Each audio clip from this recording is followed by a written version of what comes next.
Everyone, स्वागत है आपका हमारे इस यूट्यूब चैनल पर। दोस्तों, आज के वीडियो में हम पढ़ने वाले हैं माइन रूल्स 1955। रूल नंबर जो है 29 क्यू से स्टार्ट होकर यह जो है रूल नंबर 52 तक चलेगा। दोस्तों, इसमें जो है हम लोग सेफ्टी कमेटी, वर्कमैन इंस्पेक्टर और साथ में जो है मेडिकल के बारे में जानेंगे। तो दोस्तों, बने रहिए हमारे इस वीडियो में लास्ट तक। वीडियो को स्टार्ट करने से पहले आप लोगों को बता दूं कि दोस्तों यह एक प्रोमो वीडियो है, जिसके माध्यम से आप लोगों को समझ में आएगा कि हम किस तरीके से स्पीड में पढ़ाते हैं, ताकि एग्जाम के लिए आप कोर्स को जल्दी ही कंप्लीट कर पाए। इसमें जो है आप लोगों को एक और हम प्रमोशन करना चाहते हैं कि दोस्तों, अगर आप लोग WCL और SECL के लिए माइनिंग सरदार का तैयारी कर रहे हैं तो हमारे पास कोचिंग अवेलेबल है। जी हाँ दोस्तों, एग्जाम को ध्यान में रखते हुए हमने जो है EMT यानी कि elements of mining technology DJ volume 1 से क्लास स्टार्ट करी है।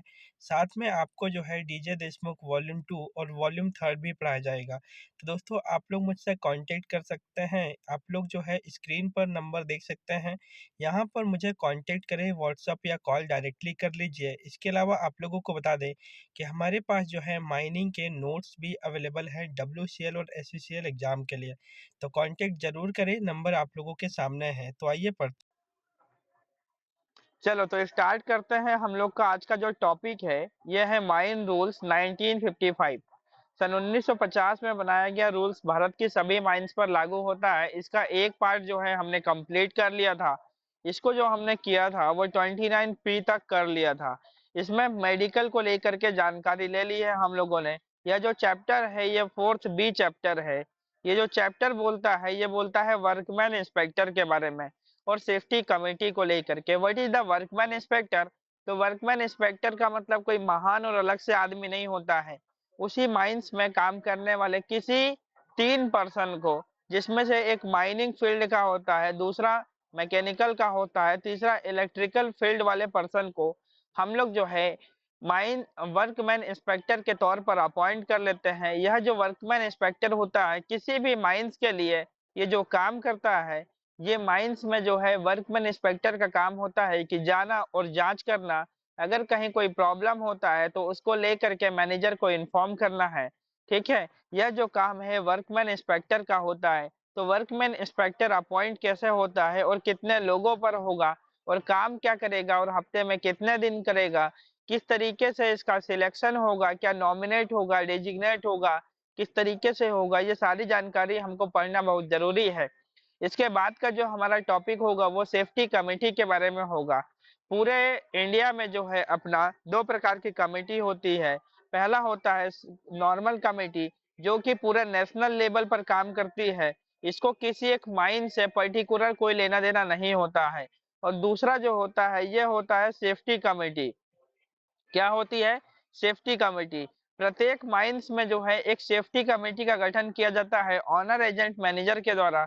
ये जो सेफ्टी कमेटी होती है माइंस में सेफ्टी से रिलेटेड, जैसे कि कहीं कोई अगर सेक्शन चल रहा है या कोई फेस बनाना है तो उसमें किस तरीके से काम करना होगा, ठीक है, उसको लेकर के जानकारी देगा। इसके बाद हमको जो टॉपिक मिलेगा वो मिलेगा हम लोगों को इसमें लेटरिन बाथरूम वाला और ड्रिंकिंग वाटर वाला, कि कितने लीटर पानी उपलब्ध होना चाहिए पीने के लिए। इसके बाद हम लोगों को मिलेगा लेटरिन बाथरूम वाला, इसके बाद मिलेगा मेडिकल वाला। ठीक है, मेडिकल का पॉइंट मिलेगा और यहीं से हम लोग जो है अपने माइन रूल्स को आज की क्लास में कंप्लीट करेंगे। तो आइए स्टार्ट करते हैं। सबसे पहला बोलता है कि workman inspector every mines where more than 500 और मोर। किसी भी माइंस में जो है 500 या उससे ज्यादा लोग काम करते हैं तो उस माइंस में माइंस का ऑनर एजेंट और मैनेजर जो है तीनों में से कोई भी 3 सुटेबली क्वालिफाइड पर्सन को जो है वर्कमैन इंस्पेक्टर के तौर पर अपॉइंट करेगा। यह जो है अपना माइंस में जो रजिस्टर्ड ट्रेड यूनियन होते हैं आप लोगों ने सुना होगा, तो जैसे कि आपका होता है HMS हो गया है ना, इसको बोलते हैं हिंद मजदूर सभा, या BMS है, इसको बोलते हैं भारतीय मजदूर संघ। तीसरा है C2 होता है। ठीक है, इसके अलावा INTUC, ठीक है, all India trade union Congress. इस तरीके से जो है अपना कई सारे यूनियन होते हैं किसी भी माइंस में, है ना। तो ये रजिस्टर्ड ट्रेड यूनियन है। रजिस्टर्ड ट्रेड यूनियन से उन लोगों को जिनमें हाई ज्यादा सबसे ज्यादा जो है यूनियन वाले मतलब मेंबर हैं, उन लोगों में से 3 लोगों को जो है अपॉइंट करते हैं। ठीक है, इसमें से क्या करेंगे, 3 लोगों को जो है हम लोग अपॉइंट करेंगे, ठीक? और इस पे से जो है बनाएँगे। तो आइए स्टार्ट करते हैं जानकारी। तो जो है डायरेक्टली हम लोग क्वेश्चन बनाते हुए चलेंगे।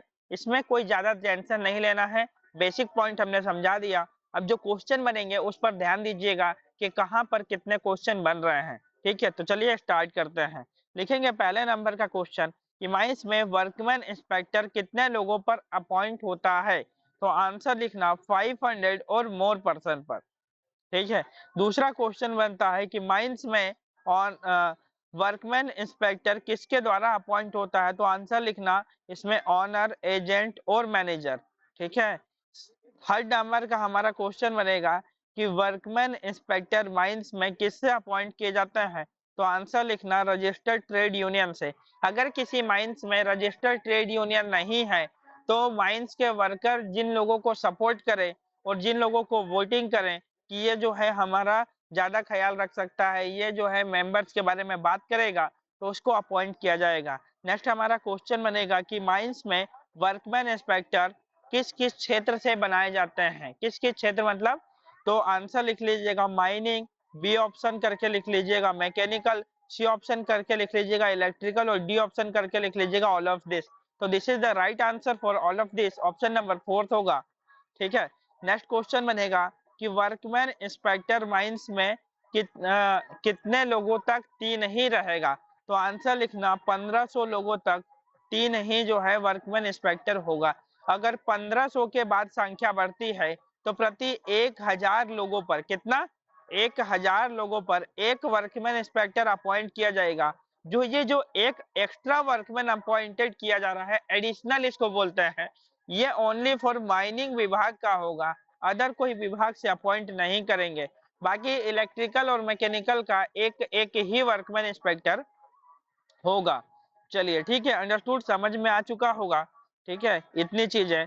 इसके बाद जो है अपना आगे तक हम लोग बढ़ेंगे कि इसमें क्वेश्चन लिखेंगे कि माइंस में माइनिंग फील्ड वाले वर्कमैन इंस्पेक्टर के पास कौन सा सर्टिफिकेट होना चाहिए? तो आंसर लिख लीजिएगा ओवरमैन सर्टिफिकेट या फोरमैन सर्टिफिकेट। क्या लिखोगे? ओवरमैन सर्टिफिकेट या फोरमैन सर्टिफिकेट होना चाहिए, ठीक है। इसके बाद नेक्स्ट क्वेश्चन लिख लीजिएगा इलेक्ट्रिकल से अपॉइंट किसी भी वर्कमैन इंस्पेक्टर के पास क्या सर्टिफिकेट होना चाहिए? तो आंसर लिखना इलेक्ट्रिकल सुपरवाइजर का सर्टिफिकेट उपलब्ध होना चाहिए, ठीक है। इसमें कोई दिक्कत नहीं है, जो जिस विभाग का है वही वो काम करेगा। नेक्स्ट क्वेश्चन लिखना कि वर्कमैन इंस्पेक्टर को टोटल कितना एक्सपीरियंस होना चाहिए? क्या लिखोगे? टोटल कितने वर्ष का या ईयर का एक्सपीरियंस होना चाहिए? तो आंसर लिखना 5 ईयर, ठीक है, टोटल की बात कर रहा हूं मैं। नेक्स्ट क्वेश्चन लिख लीजिएगा वर्कमैन इंस्पेक्टर जिस माइंस के लिए अपॉइंट किया जाता है उस माइंस का कम से कम कितना एक्सपीरियंस होना चाहिए? तो आंसर लिखना कि 2 इयर्स का जो है अपना एक्सपीरियंस उस माइंस का होना चाहिए जिस माइंस के लिए अपना अपॉइंट किया जा रहा है वर्कमैन इंस्पेक्टर, ठीक है। ये जो है अपॉइंट हो गया, वर्कमैन इंस्पेक्टर का काम करेगा। इसके बाद नेक्स्ट क्वेश्चन लिखना कि वर्कमैन इंस्पेक्टर को 2 घंटे लेक्चर वाली कम से कम कितने दिनों की ट्रेनिंग दी जाएगी? तो आंसर लिखोगे नॉट लेस देन 30 डेज, 30 दिन से कम की जो है ट्रेनिंग नहीं होगी, याद रखना। नेक्स्ट क्वेश्चन लिखना कि वर्कमैन इंस्पेक्टर वीक में कितने दिन वर्कमैन इंस्पेक्टर का काम करेगा? तो आंसर क्या लिखोगे? 2 डेज, 2 दिन जो है वर्कमैन इंस्पेक्टर का यह काम करेगा। बाकी दिन जैसे कि ओवरमैन है तो ओवरमैन का काम करे, ठीक है, इलेक्ट्रिकल सुपरवाइजर है तो इलेक्ट्रिकल का काम करे, ठीक है, इसमें कोई दिक्कत नहीं है, किसी भी प्रकार से कंफ्यूज इसमें नहीं होना है, ठीक है। वर्कमैन इंस्पेक्टर जो है अपना यही सब काम करता है। वर्कमैन इंस्पेक्टर का ड्यूटी अगर पूछता है तो वर्कमैन इंस्पेक्टर जो है अपना ड्यूटी निभाएगा। जैसे कि माइंस में कोई डेंजर है तो उसके बारे में खबर देना, मैनेजर को इन्फॉर्म करना, ठीक है। डेंजर को अगर हटा सकता है तो हटाएगा, नहीं हटा सकता है तो मैनेजर को खबर करेगा। नेक्स्ट क्वेश्चन लिखना कि वर्कमैन इंस्पेक्टर अपनी रिपोर्ट, क्या लिखोगे? अपनी रिपोर्ट किस फॉर्म में लिखता है? तो आंसर लिखोगे फॉर्म यू। कौन सा लिखोगे? फॉर्म यू में जो है अपना वर्कमैन इंस्पेक्टर अपनी रिपोर्ट लिखता है। This is the very important question, ये क्वेश्चन जो है 100% आएगा एग्जाम में, ठीक है, याद रखना। चलिए नेक्स्ट क्वेश्चन बनेगा कि वर्कमैन इंस्पेक्टर की रिपोर्ट पर कितने दिनों के अंदर में एक्शन लिया जाएगा। तो आंसर होगा 15 डेज।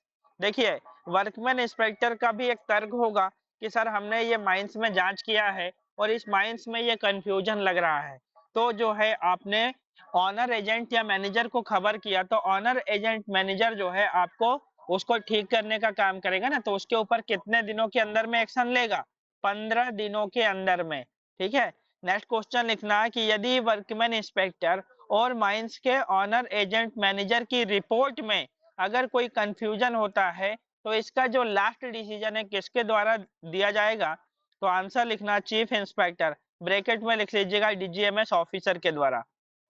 ठीक है। तो this is the finally complete of workman inspector. उम्मीद करते हैं कि आपको समझ में आया होगा। जैसे एक एमसीक्यू बनाते हैं इसमें से, जो कि आपका न्यूमेरिकल के फॉर्म में बन सकता है। अगर क्वेश्चन बोल देता है कि किसी भी माइंस में, क्या लिखोगे कि किसी भी माइंस में 3800 वर्कर काम करते हैं, तो उस माइंस में कितने वर्कमैन इंस्पेक्टर अपॉइंट किए जाएंगे।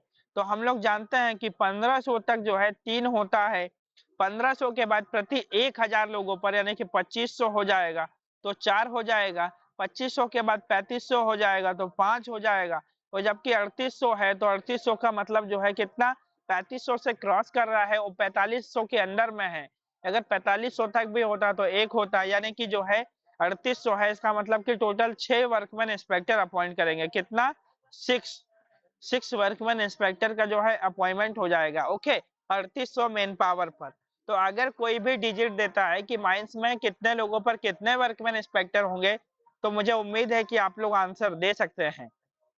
वर्कमैन इंस्पेक्टर कैसे अपॉइंट होगा, किसके द्वारा अपॉइंट होगा, कितनी उसको ट्रेनिंग दी जाएगी, कौन से फॉर्म में रिकॉर्ड लिखेगा, कितने दिनों में उसका एक्शन लिया जाएगा, ये सारी चीजें आपको बता दी गई। तो this is the finally complete of workman inspector. अब नेक्स्ट आते हैं सेफ्टी कमिटी पर। चलिए आगे बढ़ते हैं। अब आते हैं नेक्स्ट, हमारा जो टॉपिक है वो है सेफ्टी कमेटी पर।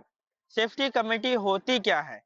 सेफ्टी कमेटी किसी भी माइंस में जो है माइंस के ऑनर एजेंट या मैनेजर में से, मैनेजर इसमें जो है इम्पोर्टेंट होता है। ठीक है। और ऑनर एजेंट मैनेजर जो है इसको एक सेफ्टी कमेटी का गठन करते हैं।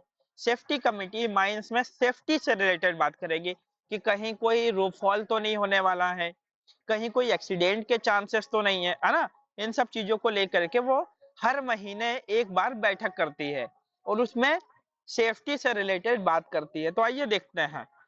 एवरी माइंस जिसमें मोर देन 100% ऑर्डिनरी एम्प्लॉय है, तो उस माइंस में जो है ऑनर एजेंट या मैनेजर के द्वारा सेफ्टी कमेटी का गठन किया जाएगा। तो क्वेश्चन बनाते हैं, स्टार्ट करते हैं। पहला क्वेश्चन बनेगा कि माइंस में सेफ्टी कमेटी का गठन किसके द्वारा किया जाएगा। तो आंसर लिखोगे ऑनर एजेंट या मैनेजर। ठीक है। दूसरा हमारा क्वेश्चन बनेगा इसमें कि माइंस में ऑर्डिनरी एम्प्लॉय कितने लोगों पर एक सेफ्टी कमेटी का गठन किया जाएगा। तो आंसर क्या हो जाएगा, कितने लोगों पर। तो आंसर हो जाएगा मोर देन 100% पर। तीसरा हम लोगों का क्वेश्चन बनेगा कि सेफ्टी कमेटी में टोटल कितने मेंबर होते हैं। तो आंसर हो जाएगा 13 मेंबर। कितना, 13। नेक्स्ट क्वेश्चन बन जाएगा कि सेफ्टी कमेटी का चेयरमैन कौन होता है। तो आंसर हो जाएगा मैनेजर। सेफ्टी कमेटी का चेयरमैन मैनेजर। नेक्स्ट हो जाएगा सेफ्टी कमेटी का सेक्रेटरी कौन होता है। तो आंसर हो जाएगा, क्या हो जाएगा आंसर, सेफ्टी कमेटी का सेक्रेटरी कौन होता है। तो सेफ्टी ऑफिसर। अगर सेफ्टी ऑफिसर नहीं है तो most senior official of the mines. Okay. Next question हम लोग बना देंगे कि में सेफ्टी कमेटी की बैठक कितने दिनों में होती है। तो आंसर लिखोगे 30 दिनों में। नेक्स्ट क्वेश्चन बन जाएगा कि सेफ्टी कमेटी की रिपोर्ट पर कितने दिनों में एक्शन लिया जाएगा। तो आंसर हो जाएगा 15 दिन। 15 डेज के अंदर में एक्शन लिया जाएगा। ठीक है। सेफ्टी कमेटी के ये लिखा है 15 डेज, ये लिखा है कि 30 दिन में एक बार बैठक होगी। सब जानकारी लिखी है। ठीक है। हम आपको टोटली क्वेश्चन निकाल के बता देते हैं कौन कौन से इंपॉर्टेंट है। उसके अलावा तो कुछ आना नहीं है। देखिए, एक होता है मैनेजर, दूसरा होता है सेफ्टी ऑफिसर, अगर वो नहीं है तो most senior officer of the mines, यानी कि माइनिंग विभाग का उच्च अधिकारी। 2 हो गए। 5 जो होते हैं ये वर्क मतलब जो है अपना नॉमिनेट करता है, मतलब कि मैनेजर, जैसे कि कॉम्पिटेंट पर्सन है, ऑफिशियल पर्सन है, इन लोगों को। और 5 फिर से वो जो है अपना, चाहे वो कॉम्पिटेंट पर्सन को या वर्कर को, जिसको चाहे उसको अपॉइंट कर सकता है। तो इसके कितने हो गए? 12 हो गए। 5 और 5 10 और मैनेजर 11 और आपका सेफ्टी ऑफिसर 12। अब एक जो होता है ना, ये होता है वर्कमैन इंस्पेक्टर, जिसमें माइनिंग विभाग का लिया जाता है। इस प्रकार से टोटल होकर के 13 मेंबर हो जाते हैं। याद रखना है। चलिए, सेफ्टी कमेटी खत्म। नेक्स्ट आते हैं चैप्टर नंबर 5 पर। ये बोलता है health and safety, health in sanitation.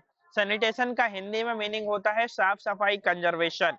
ठीक है, तो इसमें सबसे पहला जो रूल है वो है रूल नंबर 30। ये जो बोलता है कि ड्रिंकिंग वाटर को लेकर के माइंस में पीने का पानी किस तरीके से उपलब्ध होना चाहिए। तो किसी भी माइंस में काम करने वाले वर्कर को एक व्यक्ति के लिए 2 लीटर पानी उपलब्ध होना चाहिए। तो आइए क्वेश्चन बनाते हैं।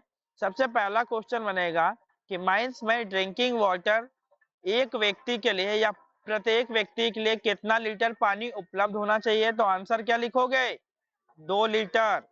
दूसरा क्वेश्चन बनेगा कि माइंस में काम करने वाले कितने लोगों पर या सरफेस के ऊपर या फिर ओपन कास्ट में कितने लोगों पर मैकेनिकली कूल्ड ठंडा पानी रखा जाएगा। तो आंसर लिखोगे 100 लोगों पर मैकेनिकली कूल्ड वाटर होगा। इसके बाद नेक्स्ट क्वेश्चन बनेगा कि ड्रिंकिंग वाटर का एम्प्लॉय से कितना रुपए चार्ज लिया जाएगा। तो नो कॉस्ट ऑफ चार्ज आएगा, मतलब कि कोई चार्ज नहीं होगा। नेक्स्ट अगर क्वेश्चन बनता है कि माइंस में जो भी ड्रिंकिंग वाटर उपलब्ध होता है उसमें पोर्टेबिलिटी जांच, कौन सी जांच? पोर्टेबिलिटी जांच कितने दिनों में होगी। तो आंसर लिखना 1 ईयर में एक बार। ठीक है, इंपॉर्टेंट है, याद रखना। नेक्स्ट क्वेश्चन कि माइंस में ड्रिंकिंग वाटर कहाँ से आना या फिर उपलब्ध होना चाहिए। तो आंसर लिखना पब्लिक वाटर सप्लाई से, जहां से पब्लिक के लिए पानी आता है वहीं से आना चाहिए। नेक्स्ट क्वेश्चन, यदि ड्रिंकिंग वाटर में कोई कंफ्यूजन होता है तो इस कंफ्यूजन को दूर करने का काम किसके द्वारा होगा। तो आंसर होगा चीफ इंस्पेक्टर, यानी कि डीजीएमएस ऑफिसर के द्वारा लास्ट डिसीजन किया जाएगा। नेक्स्ट क्वेश्चन, यदि ड्रिंकिंग वाटर किसी घड़े में रखा जाता है तो घड़े को कितने समय में साफ किया जाएगा। तो आंसर लिखोगे एवरी डे। नेक्स्ट क्वेश्चन कि यदि माइंस में वेट बल्ब टेम्परेचर, कौन सा? वेट बल्ब टेम्परेचर 30.5 डिग्री से अधिक है तो उस माइंस में काम करने वाले प्रत्येक वर्कर के लिए कितना लीटर पानी। तो आंसर लिखना 3 लीटर पानी उपलब्ध होना चाहिए। तो finally complete of drinking water rule number 32। अब आते हैं रूल नंबर 33 पर।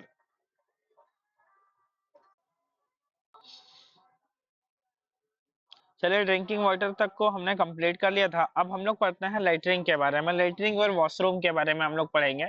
ठीक है, कि माइंस में किस तरीके से कितने लेटरिंग होना चाहिए, कितने जो है अपना टॉयलेट होना चाहिए, ठीक है, और कितने लोगों पर बनाया जाएगा, ये सारी चीजों के बारे में इंफॉर्मेशन देता है। सबसे पहला हम लोगों का पॉइंट ये बोलता है कि माइंस जो है अपना माइंस में सरफेस पर एक लेटरिंग बनाई जाएगी जो कि यूरिनल्स और लेटरिंग अलग अलग होगा। ठीक है, सभी लोगों के लिए एक सेपरेटली होगा, जैसे कि मेल और फीमेल के लिए अलग अलग होगा। और एटलीस्ट जो है अपना एक सीट जो लेटरिंग की रहेगी वो 50 पर्सन पर, है ना, यानी कि 50 मेल हैं तो उनके लिए एक सीट, और 50 या उससे कम भी अगर वीमेंस है तो उनके लिए भी एक सीट। देखिए, मेल तो 50 से कम होंगे नहीं, ऑलमोस्ट लगभग तो रहता ही है ना, और फीमेल कभी कभी कम रहती है। तो अगर एक फीमेल भी है, ठीक है, तो उसके लिए जो है अपना उसको 50 मान लिया जाएगा। कितना माना जाएगा? एक फीमेल भी है तो उसको 50 माना जाएगा और उसके लिए जो है लेटरिंग की सीट बनाई जाएगी। तो अब स्टार्ट हम लोग करते हैं। क्वेश्चन आपको जो है समझ में आते जाएगा, हम लोग आगे बढ़ते जाएंगे। ठीक है, चलिए तो आइए स्टार्ट करते हैं। सबसे पहला हमारा क्वेश्चन बनेगा कि माइंस में काम करने वाले मेल एंड फीमेल के ऊपर कितने लोगों पर एक लैट्रिन सीट बैठाई जाएगी? कितने लोगों पर? तो आंसर होगा 50 पर्सन पर, है ना? 50 लोगों पर जो है अपना एक लैट्रिन की सीट बैठाई जाएगी। ठीक। दूसरा हमारा यहाँ से क्वेश्चन बनेगा कि अंडरग्राउंड माइंस में काम करने वाले लोगों के लिए कितने लोगों पर एक लैट्रिन सीट होगी? तो आंसर क्या होगा? मोर देन मोर देन 50% पर अंडरग्राउंड माइंस में भी होगी। ठीक है, सरफेस पर भी होगा और अंडरग्राउंड माइंस में भी होगा। नेक्स्ट क्वेश्चन बनेगा कि सर माइंस में बनाए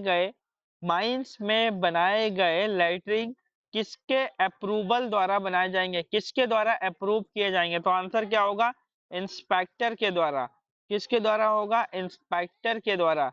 ठीक है। नेक्स्ट क्वेश्चन हमारा बनेगा कि माइंस में लैट्रिन में कितने मीटर तक जो है अपना पनिंग प्लास्टर किया जाएगा?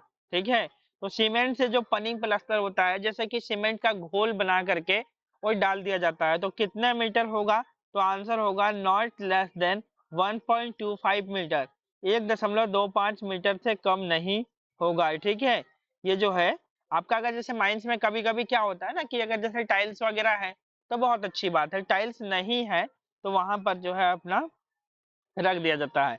मेल और फीमेल के लिए जो है प्राइवेसी रहेगी, अलग अलग डोर रहेगा। ठीक है, अलग अलग जगह पर बनाया जाएगा। चलिए, लेटरिंग वॉशरूम को हमेशा ही क्लीन किया जाएगा। नेक्स्ट क्वेश्चन लिखोगे कि लेटरिंग को जो है कितने दिनों के अंदर में एक बार पुताई की जाएगी? ठीक है, या फिर व्हाइट वॉश किया जाएगा? तो आंसर लिखोगे 4 मंथ में। 4 मंथ में एक बार जो है लेटरिन की पुताई की जाएगी, बढ़िया तरीके से साफ सफाई की जाएगी। ठीक है, उसको जो है अपना होता जाएगा। नेक्स्ट क्वेश्चन लिखेंगे कि माइंस में बनाए गए लेटरिन में जो है डिटर्जेंट के माध्यम से कितने दिन में डिसइंफेक्टेड किया जाएगा या उसकी साफ सफाई की जाएगी? तो क्या आंसर होगा? 7 दिन में एक बार जो है अपना डिटर्जेंट के माध्यम से अच्छे से वॉश करना है लेटरिन वगैरह को। ठीक है, बढ़िया तरीके से था। साइन बोर्ड लगाना है। ठीक है, जो है धोने के लिए पानी भी रखा। चलो, इसके बाद जो है अपना वाटर फॉर वॉशिंग, धोने के लिए पानी वगैरह की जरूरत पड़ती है ना, तो उसको रखना है। अंडरग्राउंड में लेटरिन, तो मोर देन 50% पर एक सैनिटेशन। ठीक है, लेटरिन को जो है अगर माइंस में जो लेटरिन है, ठीक, तो उसको जो है क्लीन कितने दिन में करेंगे? नॉर्मली क्लीन कितने दिन में? तो एवरी डे। और अगर डिसइंफेक्टेड बोलेगा डिटर्जेंट के माध्यम से, तो 7 दिनों में एक बार। ओके, और नॉर्मली क्लीन जो है अपना कितने समय में? डेली करना है। ठीक, कोई भी व्यक्ति गंदा ना करे। चलिए, फाइनली कंप्लीट। अब आते हैं first aid and medical appliance को लेकर के जानकारी।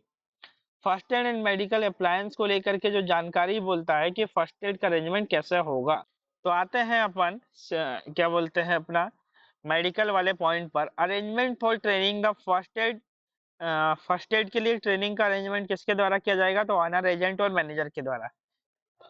ठीक है, तो चलिए क्वेश्चन बनाते हुए चलते हैं, आपको समझ में आ जाएगा, बहुत ही इजी है। पहला क्वेश्चन बनेगा कि माइंस में फर्स्ट एड का अरेंजमेंट या फर्स्ट एड के लिए ट्रेनिंग किनके द्वारा दी जाएगी या किनके द्वारा अरेंजमेंट होगा? तो आंसर होगा ऑनर एजेंट एंड मैनेजर के द्वारा।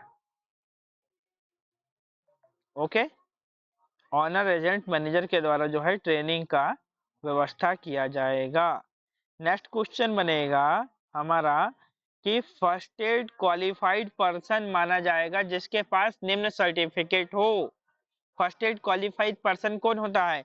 तो आंसर क्या लिखोगे कि saint John ambulance association of India के द्वारा दिया जाने वाला फर्स्ट एड जिसके पास सर्टिफिकेट है उसको माना जाएगा कि ये फर्स्ट एड क्वालिफाइड है। जैसे कि माइंस में आपका हो गया माइनिंग सरदार, ओबरमैन, असिस्टेंट मैनेजर, ये सभी फर्स्ट एड क्वालिफाइड माने जाते हैं। तो फर्स्ट एड क्वालिफाइड किसको मानेंगे? जिसके पास फर्स्ट एड का सर्टिफिकेट हो। और नॉर्मली डॉक्टर वगैरह है तो उनके पास डॉक्टरी का सर्टिफिकेट, है ना। इसके बाद जो है फर्स्ट एड पर्सनल, तो फर्स्ट एड जो है सभी लोगों को देंगे। ठीक है, इसके बाद जो है first aid room, rule number 43 से क्वेश्चन बनेगा कि माइंस में फर्स्ट एड रूम कितने लोगों पर बनाया जाएगा? तो आंसर क्या होगा? मोर देन 150 पर्सन पर। कितना बनेगा? मोर देन 150 पर्सन पर एक फर्स्ट एड रूम बनेगा। नेक्स्ट क्वेश्चन बनेगा कि फर्स्ट एड रूम का फ्लोर एरिया होगा, तो आंसर लिखेंगे not less than 10 square meter. ठीक है, 10 स्क्वायर मीटर से कम नहीं होगा। नेक्स्ट क्वेश्चन लिखेंगे कि फर्स्ट एड रूम किस शेड्यूल के अनुसार मेंटेन करेंगे, तो आंसर लिख लेना कि सेकंड शेड्यूल के अनुसार, सेकंड शेड्यूल के अनुसार मेंटेन किया जाएगा। नेक्स्ट क्वेश्चन, माइंस में काम करने वाले कितने लोगों के ऊपर एक परमानेंट उस माइंस में डॉक्टर अपॉइंट किया जाएगा जब तक कि माइंस में लोग काम करें, तो कितने लोगों पर? तो आंसर लिख लेना कि मोर देन 1000 पर्सन पर एक होल टाइम परमानेंटली डॉक्टर का अपॉइंटमेंट करना है। मोर देन, ठीक है। उसके अलावा ड्रेसर, कंपाउंडर, नर्स वगैरह तो अपॉइंट रहेगी ही। नेक्स्ट क्वेश्चन है कि माइंस में फर्स्ट एड स्टेशन कितने लोगों पर बनाया जाएगा? फर्स्ट एड स्टेशन, तो आंसर लिखना 50% पर, एवरी 50% पर। नेक्स्ट क्वेश्चन बनेगा कि एक फर्स्ट एड स्टेशन से दूसरे फर्स्ट एड स्टेशन का डिस्टेंस कितना होगा? तो आंसर क्या हो जाएगा? 300 मीटर। नेक्स्ट क्वेश्चन बनेगा कि माइंस में फर्स्ट एड स्टेशन किस शेड्यूल के अनुसार मेंटेन किया जाएगा? तो आंसर क्या हो जाएगा? Third schedule. कौन सा होगा? Third schedule. अभी तक 3 शेड्यूल पढ़ लिए हैं। कौन कौन सा शेड्यूल पढ़ लिए हैं? पहले हमने पढ़ा था फॉर्म वाला, फॉर्म किस शेड्यूल के अनुसार मेंटेन होता है? फर्स्ट। और first aid room second, first aid station third schedule, आगे बताएंगे। ठीक है, 6 शेड्यूल है। इसके बाद नेक्स्ट क्वेश्चन लिखेंगे, एक फर्स्ट एड स्टेशन से दूसरे फर्स्ट एड स्टेशन का डिस्टेंस, तो आंसर लिखना 300 मीटर। बस, अब इसी में से कोई क्वेश्चन एग्जाम पेपर में आ जाएगा, आपसे पूछ सकता है मेरे हिसाब से, कि आपसे पूछ लेगा कि जो है शेड्यूल, कि फर्स्ट एड स्टेशन किस शेड्यूल के अनुसार, जो है थर्ड शेड्यूल के अनुसार ये क्वेश्चन आएगा। ठीक है, और first aid room second schedule के अनुसार, याद रखना। चलिए, लो नेक्स्ट क्वेश्चन भी ये भी लिख सकते हो कि माइंस के सरफेस पर कितने लोगों पर फर्स्ट एड स्टेशन बनेगा? तो मोर देन 50 लिख लेना। माइंस के सरफेस पर मोर देन 50% पर, और नॉर्मली ओपन कास्ट माइंस में 50 लोगों पर बना दिया जाता है। ठीक है, तो माइंस के सरफेस पर जैसे कि एंट्रेंस गेट हो गया, ठीक है, वर्कशॉप हो गया, इंजन रूम हो गया, यहाँ पर जैसे जो है अपना फर्स्ट एड स्टेशन बन जाएगा, तो कितना? मोर देन 50 लोग जहाँ पर काम करें वहां पर। ओके, तो फर्स्ट एड स्टेशन के बारे में, फर्स्ट एड रूम के बारे में और फर्स्ट एड के बारे में जानकारी हो गई। ठीक है, तो आगे चलते हैं। नेक्स्ट है person holding the position of supervising and और मैनेजमेंट। तो भैया सुपरवाइजिंग और मैनेजमेंट किसको माना जाता है? तो माइंस एक्ट के सेक्शन नंबर 37 के अनुसार जिन लोगों के पास जो है, जैसे कि मैनेजर का सर्टिफिकेट है, अंडर मैनेजर है, अंडरग्राउंड मैनेजर है, असिस्टेंट मैनेजर है, वेंटिलेशन ऑफिसर है, माइनिंग या इलेक्ट्रिकल या मैकेनिकल का कोई इंजीनियर है, ओवरमैन है, फोरमैन है, सरदार है, मेट है, ठीक है, सुपरवाइजर है, सर्वेयर है, असिस्टेंट सर्वेयर है, तो ये सभी लोग सुपरवाइजरी स्टाफ में आते हैं ना। बस इतना ही बोला है, तो इसमें कोई दिक्कत नहीं है। नेक्स्ट क्वेश्चन जो है सेक्शन रूल नंबर 47 से, ये जो है चैप्टर नंबर जो चल रहा है, ये चैप्टर नंबर 7 चल रहा है, चैप्टर नंबर 7 भी कंप्लीट कर दे रहे हैं। नेक्स्ट क्वेश्चन बनेगा कि माइंस में वीकली डे ऑफ रेस्ट, 47 से बनेगा, माइंस में वीकली डे ऑफ रेस्ट के अकॉर्डिंग एक पर्सन को कितने समय का या कितने घंटे का रेस्ट दिया जाएगा? तो आंसर क्या होगा? 24 घंटे का रेस्ट होगा, 24 आवर्स का। ठीक है, 24 घंटे का एक रेस्ट दिया जाएगा। वीकली डे ऑफ रेस्ट का मतलब किसी भी पर्सन से 6 दिन काम करा के 7वें दिन उसको रेस्ट दे, और अगर आप जैसे नॉर्मल संडे होता है नहीं दे रहे हैं, तो उसको अगले वीक में दे दीजिए। नेक्स्ट है notice regarding hour of work. ठीक है, ये वेरी इंपॉर्टेंट फॉर्म आता है, फॉर्म ए। ठीक है, चलिए नेक्स्ट क्वेश्चन बनेगा notice regarding hour of work, या हिंदी में इसको लिख लीजिएगा, काम के घंटे का नोटिस को किस फॉर्म में रखा जाता है? तो आंसर लिख लो फॉर्म ए, क्या लिख लोगे? फॉर्म ए। ठीक है। इसके बाद जो है अटेंडेंस रजिस्टर का भी बोला है, तो नेक्स्ट क्वेश्चन लिख लोगे कि माइंस में काम करने वाले व्यक्तियों का अटेंडेंस रिकॉर्ड किस फॉर्म में मेंटेन करते हैं? तो फॉर्म डी में। ओके।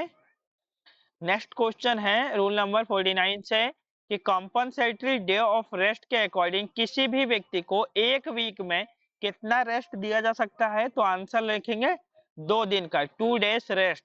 देखिए, जैसे कि किसी भी व्यक्ति को वीकली डे ऑफ रेस्ट के अकॉर्डिंग हफ्ते में एक बार रेस्ट देना है। अगर आप नहीं दे रहे हैं तो उसको जो है अगले हफ्ते में कॉम्पनसेटरी डे ऑफ रेस्ट देंगे।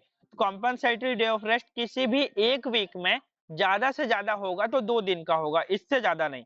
नेक्स्ट क्वेश्चन कि कॉम्पनसेटरी डे ऑफ रेस्ट कितने समय के अंदर में दिया जाएगा? तो आंसर लिखना उसी मंथ में या 2 महीने के अंदर में दे देना है। अंडर 2 मंथ लिख लेना, ठीक है, 2 महीने के अंदर में दे देना है। ठीक, चलिए।